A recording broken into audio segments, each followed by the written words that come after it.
வணக்கம். நம்ம சேனலுக்கு தொடர்ந்து ஆதரவளித்துக் கொண்டிருக்கும் நல்ல உள்ளங்களுக்கு நன்றி. 16 லட்சம் கோடி காணோம். இது சொன்னோன்னா உங்களுக்கு புரியும். 16 லட்சம் கோடி என்னங்க, 16,000 கோடி தான் சொல்லிட்டு இருந்தாங்க. 16 லட்சம் கோடி, நாம 16 லட்சம் கோடி காணோம். இப்போ நிர்மலா சீதாராமன் அவர்கள் ஒத்துக்கிட்டாங்க. எப்படி இது இந்த தகவல் தெரியுதுன்னா, பட்ஜெட்டுக்காக வந்து பொருளாதார நிபுணர்களை எல்லாம் கூட்டி மோடி பேசுறது உங்களுக்கு தெரியும். போன வாரத்திலலாம் பேசினார். ஏன்னா ஒரு நாளைக்கு 22 மணி நேரம் உழைக்கக்கூடிய தலைவர். எல்லாம் சரிங்க, எல்லாம் முடிச்சதுக்கப்புறம் 16 லட்சம் கோடி வந்து கம்மியாகுது. ஏன்னா ஒரு பக்கம் நிதி ஆயோக் வந்து மாநிலங்களுக்கு இவ்வளோ கொடுக்கணும்லாம் சொன்னதுக்கு பிறகு அந்த நிதியை விடுவிக்க மத்திய அரசிட்ட பணம் இல்லை. இந்த 16 லட்சம் கோடி எங்கே போச்சுன்னா நீங்கள் எல்லாரும் சொல்லுவீங்க, ஆமாங்க அதெல்லாம் எல்லாத்துக்கும் தான் தெரியுமாங்க, அதானிட்ட போயிருக்குமா, எங்கெங்கே போச்சு, அதில் அவரே எடுத்து ஓடிட்டு இருக்காரு அப்படின்னா ஒன்றும் இல்லைங்க. ஏற்கனவே வந்து ஒரு 10 கம்பெனி வந்து திவால் ஆகிட்டு போயிடுச்சு. அந்த திவாலான கம்பெனிலாம் யார் வாங்கியிருக்கிறதுனா ஐயா அதானி வாங்கியிருக்காரு. அந்த அதானி வாங்கின கம்பெனி இருக்குல்ல, திவாலான கம்பெனி, அதுக்கு வந்து 16 லட்சம் கோடியை வந்து ஐயா மோடி வந்து தள்ளுபடி பண்ணிட்டார். மோடினா ஐயா நிர்மலா தான். சரி, இந்த தகவல்லாம் வச்சு என்னங்க பண்ண போகிறாங்கன்னா, இல்லை இதை வந்து காங்கிரஸை தெரிஞ்ச ஜவஹர் ஏற்கனவே வந்து ஐஏஎஸ் அவர் வந்து எழுப்பியிருக்காரு ராஜ்யசபாவில். இது உண்மை அப்படின்னு தகவல் அறியும் உரிமை சட்டத்தின் பிரகாரம் வந்துருச்சு. தகவல் அறியும் உரிமை சட்டத்தை கொண்டு வந்த மன்மோகன் சிங்கை தான் உண்மையிலே நம்ம இன்னும் நினைவு கூறுறோம். இன்றைக்கி அவரை எரிஸ்டாங் இருந்தாலும் நினைவு கூறுறோம். ஏன்னா அவர் வந்ததுனால தான் இந்த தகவல்லாம் வெளியில் தெரிஞ்சது. சரி, என்ன பிரச்சனை, எப்படி இது நடந்ததற்கு அப்படின்னு பார்த்தீங்கன்னா, இது வந்து குஜராத்தை தலைமையிடமாக கொண்டு இயங்கக்கூடிய ஒரு 6 கம்பெனி, அதுக்கப்புறம் பார்த்தீங்கன்னா ராஜஸ்தானை தலைமையிடமாக கொண்டு இறங்கக்கூடிய 3 கம்பெனி. இந்த 3 கம்பெனி 10 கம்பெனி தான் இந்த பட்டியலில் முன்னிலை வைக்கிறது. தொடர்ந்து இன்றைக்கி இருக்கக்கூடிய சூழ்நிலையில் கார்ப்பரேட்டுகளுக்கு ஆதரவான அரசு நம்ம நிறைய புள்ளி விவரம் சொல்லிட்டோம். சிம்பிளாக புரிஞ்சுக்கிறதுனா ஒன்று தான். அதாவது வந்து ஒரு சாதாரண ஒரு ஆள் யாராவது லோன் வாங்கிட்டு கட்டலைன்னா இடத்த ஜப்தி பண்ணுவாங்க. ஆனால் பெரிய கம்பெனி வந்து இப்போ வந்து கட்டாமல் போச்சுன்னா அந்த கம்பெனியில் இருக்க அந்த கம்பெனி இருக்குல்ல, அந்த கம்பெனியை வந்து இன்னொரு ஆள் கொடுத்துருவாங்க. மோடிக்கு வேண்டிப்பட்டவங்களுக்கு கொடுத்துட்டு அந்த கம்பெனி நஷ்டத்தில் இருக்குல்ல பணம், அந்த கம்பெனி வாங்குறாரு பாருங்க, மோடிக்கு வேண்டிப்பட்டு அவருக்கே எஸ்பிஐ லோன் கொடுக்கும். லோன் கொடுத்தா வாங்குவார். அவர் சொந்த காசில் வாங்கலை. அது நானும் நீங்களும் கூட வாங்கலாமே. இப்படி எல்லா கம்பெனியும் தாரை வார்த்திருக்காங்க.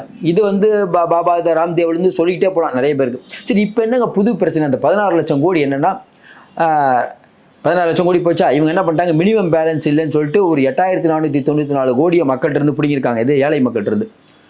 இந்த 16 லட்சம் கோடி அப்படிங்கிறது இப்போ பெரிய பூகம்பம் கிளப்பிக்குது. ஏன் அப்படின்னா, இது வரைக்கும் இவங்க இதை பற்றி சொல்லவே இல்லை. இந்த 16 லட்சம் கோடி எங்கே போச்சு எதுவும் சொல்லலை.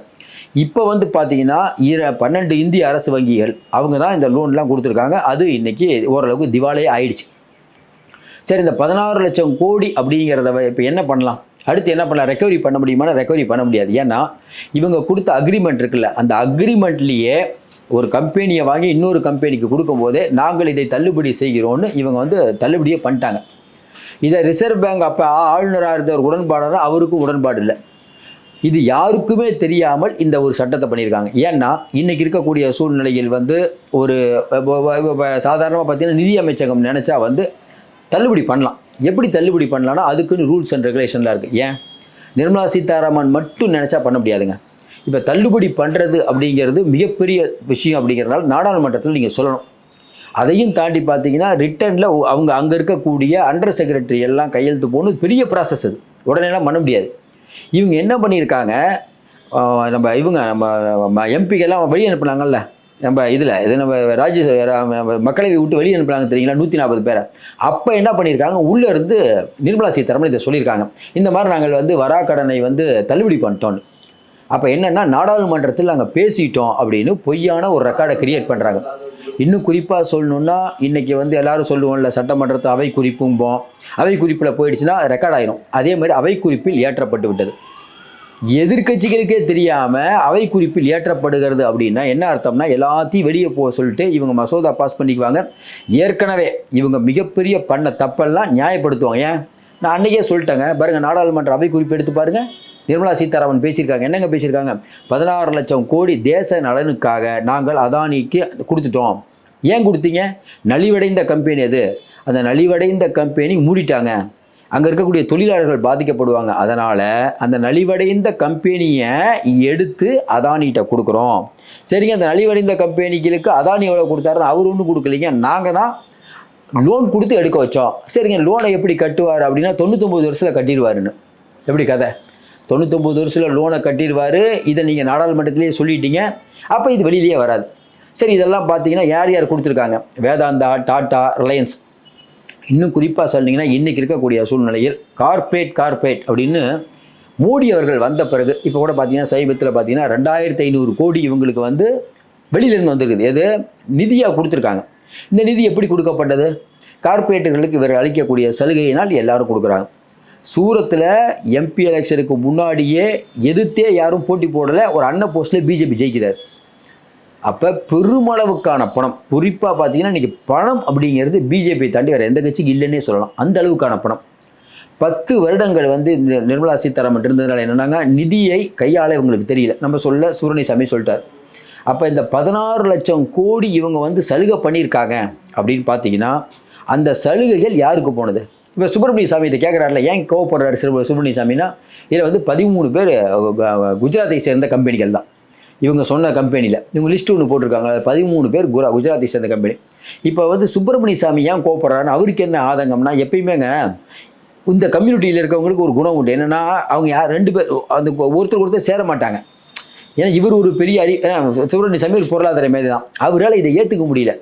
அதாவது ஒரு அடிப்படை விஷயம் கூட தெரியாத ஒருத்தர் நிதியமைச்சராக இருக்கார் அப்படிங்கிற கோபம் சுப்பிரமணிய சாமிகிட்ட இருக்குது. சுப்பிரமணிய சாமியை தான் எதிர்த்து பேசலான்னு பார்த்தா ஆர்எஸ்எஸ் வரும். எதுக்கு அவரை பேசுகிறீங்கன்னா, அவர் மிகப்பெரிய ஒரு ஆர்எஸ்எஸ்காரர். உங்களுக்கு தெரியும், இஸ்லாமியர்களுக்கு எதிராக மோடி அளவுக்கு பேசுவார் அவர். அப்போ இவர்களுக்குள்ளேயே ஒரு பெரிய அடித்தடி. இன்னும் பார்த்தீங்கன்னா இன்றைக்கி இருக்கக்கூடிய சூழ்நிலையில் மிட்டல்னு ஒரு கம்பெனி, இந்த மிட்டல்ங்கிற கம்பெனிக்கு ஒரு ஒரு ஒரு சொத்தை விற்றுட்டாங்க. அதேமாதிரி பார்த்தீங்கன்னா இன்றைக்கி இருக்கக்கூடிய சூழ்நிலையில் நிறைய கம்பெனிக்கு இவங்க விற்றுருக்காங்க. அதில் லிஸ்ட்டு நீங்கள் படிச்சிங்கனாவே தெரியும், எதுவும் தமிழ்நாட்டை சேர்ந்த இல்லை தென்னிந்தியாவை சேர்ந்த கம்பெனி எதுவுமே இல்லை. முழுக்க வட இந்தியா. நீரவ் மோடி அப்படிங்கிற பேர் வச்சுருக்கவங்களாம் வெளிநாட்டில் ஓடுறாங்க அப்படின்னு ராகுல் காந்தி சொன்னார்ல. மோடி இனத்தெல்லாம் அவர் எதிர்ப்படுது. அதுக்கு கேஸ் போட்டிங்கல்ல. வெளியிலேருந்து தங்கினவங்க யார்? இப்போ காமெடி என்னன்னா, லலித் மோடி, நீரவ் மோடின்னு வெளியே அனுப்பியிருக்காங்கல்ல, அந்த மோடிக்கு ஒருத்தர் வேண்டிப்பட்டவரே ஒரு பெரிய கம்பெனி வச்சு ஊழல் பண்ணிட்டு இருக்காரு. அவர் தான் கம்பெனியோட ஓனராம். ஏன்னா இந்த உறவினர் இருக்காருல்ல, அவர் தான் ஓனராம். இது நமக்கு எங்கே போய் முடிய போகுது அப்படின்னு தெரியல. ஈஸியாக சொல்லிட்டு இருக்காங்க. அந்த கீதாஞ்சலி ஜெம்னு ஒரு இதுக்குடைய ஓனர். இதெல்லாம் வச்சு பார்க்கும்போது 16 லட்சம் கோடி போயிடுச்சு. சரி, இந்த 16 லட்சம் கோடி போனதுனால என்னங்க நஷ்டம்? இப்போ வந்து ஐயா நம்ம அதானி அவர்களுக்கு வந்து இப்போ அமெரிக்க நீதிமன்றம் வந்து 21 நாளுக்குள்ளே லெட்டர் கொடுங்கன்னு ஒரு ப்ராசஸ் போயிட்டு இருக்குது. இப்போ ஒரு பெரிய தொகையை அதானி கொடுக்கணும். இப்படி 16 லட்சம் கோடியை ஒன்றுமே பண்ணாமல் சும்மா இருந்து இந்திய கவர்மெண்ட் கொடுக்குது. அவர் அங்கே கொடுக்குறாரு. தாராவி ப்ராஜெக்ட் ஆரம்பிக்கணுன்னாலும் இன்றைக்கி அமெரிக்காவோட தயவு வேணும். ஏன்னா அவர் பணம் கட்டாமல் ஆரம்பிக்க முடியாது. வெளிநாட்டிலேருந்து இனிமேல் வந்து நம்ம அதானிக்கு முதலீடுகள் வருமானம் வராது. ஏன்னா வந்து இன்றைக்கி குளோபலாக வந்து அமெரிக்கா வந்து இவர் வந்து ஏமாற்றிட்டு போயிட்டாருன்னு சொல்லிட்டார். ஏமாற்றிட்டு போயிட்டாருன்னு சொன்ன உடனே வெளிநாட்டு முதலீடு ஈர்க்க முடியாது. அப்போ என்ன மாதிரி பண்ணணும்? இந்த மாதிரியான முதலீடுகள் தான். இந்த 16 லட்சம் கோடி அப்படிங்கிறது நினைப்பே. இப்போ 16,000 பெரிய விஷயம். 16 லட்சம் கோடி இதை ரொம்ப திட்டமிட்டு ரெக்கார்டு பூர்வமாக அவருக்கு கொடுத்தது மட்டுமில்லாமல், அதை நாடாளுமன்றத்தில் வாசிப்பது மட்டுமல்லாமல், அதை அவை குறிப்பிலும் ஏற்றுனாங்க பாருங்க. அதுதான் பிஜேபியுடைய புத்தகம். எந்த கோர்ட்டுக்கு போனாலும் எடுபடாது. நாடாளுமன்றத்தில் பேசிட்டாங்க சார், முடிஞ்சது. இப்போ நீங்கள் மொத்த அவையில் இருக்கக்கூடிய உறுப்பினர்களை வெளியில் அனுப்புறீங்களே, அதுக்கு காரணம் என்னென்ன மசோதா இருக்கா எல்லாத்தையும் நிறைவேற்றணும். ஆம் என்போர் ஆண் என்க, இல்லை என்போர் இல்லை என்க. ஆம் மொல்ல உட்காந்துருக்கணும் பிஜேபி தானே, அவ்வளோதான், முடிஞ்சது, நிறைவேற்றி விட்டோம். இது ஒரு பெரிய ஊழல். இதை வந்து இன்றைக்கி வந்து எங்கே பிரச்சனை வருதுன்னா, இனிமேல் தான் உங்களுக்கு பிரச்சனை. என்ன பிரச்சனை? இப்போ மாநிலத்துக்கெல்லாம் பணம் கொடுக்கணும். ஏற்கனவே நாயுடு போய் போன வாரம் போயிட்டு வந்துட்டார் கணக்கு. நீ தொடர்ந்து நாயுடு இப்போ டெல்லி போகிறத பார்ப்பீங்க. அவருக்கு இன்னும் பணம் கொடுக்கல. நாயுடுக்கு பணம் கொடுக்கணும், நிதிஷ்க்கு பணம் கொடுக்கணும், பிட்னாவிஸ் நிறைய வாக்குறுதி கொடுத்துருக்காரு, அவருக்கு பணம் கொடுக்கணும். அந்த பக்கம் அடுத்த வருஷம் தேர்தலை எதிர்நோக்கி இருக்காரு யோகி, அவருக்கு பணம் கொடுக்கணும். டெல்லியை நீங்கள் செலவு பண்ணால் தான் டெல்லியில் ஜெயிக்க முடியும். இப்படி எல்லா மாநிலத்துக்கும் பணம் கொடுக்கும்போது தமிழ்நாடு, கேரளா உள்ளிட்ட மாநிலங்களுக்கு எப்பயும் போல் பட்டநாமம் போட்டுற வேண்டிதான். ஆனால் பட்டை நாமம் போடலாம். ஏற்கனவே கர்நாடகத்தில் உங்களுக்கு மேலே ஒரு பிரச்சனை வந்துருக்குது. என்ன? எங்களுக்கு வந்து வெள்ள நிவாரணம் கொடுக்கல, நிதி கொடுக்கலன்னு அவங்க கேஸ் போட்டு வாங்கியிருக்காங்க பணம். அப்போ உச்சநீதிமன்றம் எவ்வளோ நாள் பொறுமையாக இருக்கும்? மறுபடியும் நம்ம சொல்கிறோம், உச்சநீதிமன்றம் பொறுமையாக இருந்தாலும் சரி, தமிழ்நாடு யாருக்கும் நிதி கொடுக்கட்டினாலும் சரி, இவர்கள் எங்கேயுமே வளரப்போவதில்லை. இப்படியே போனால் வெகுஜன மக்கள் இவர்களை இந்தியா விட்டு தூக்கடிப்பது நிச்சயம். ஏற்கனவே பக்கத்து ஸ்டேட்டில் இலங்கையில் பார்த்தோம். இலங்கையில் ராஜபக்சேக்கு என்ன நடந்தது, ஷேக் ஹசீனாவுக்கு என்ன நடந்தது, இப்போ அந்த ஓன்னாரே சிரியாவிலிருந்து ஒரு அதிபர், அவருக்கு என்ன நடந்தது? அதனால் இதெல்லாம் நாம் வந்து மக்கள் பார்த்து கொண்டிருக்கிறார்கள். கண்டிப்பாக நல்ல முடிவு எடுப்பார்கள். மீண்டும் சந்திப்போம். நன்றி, வணக்கம்.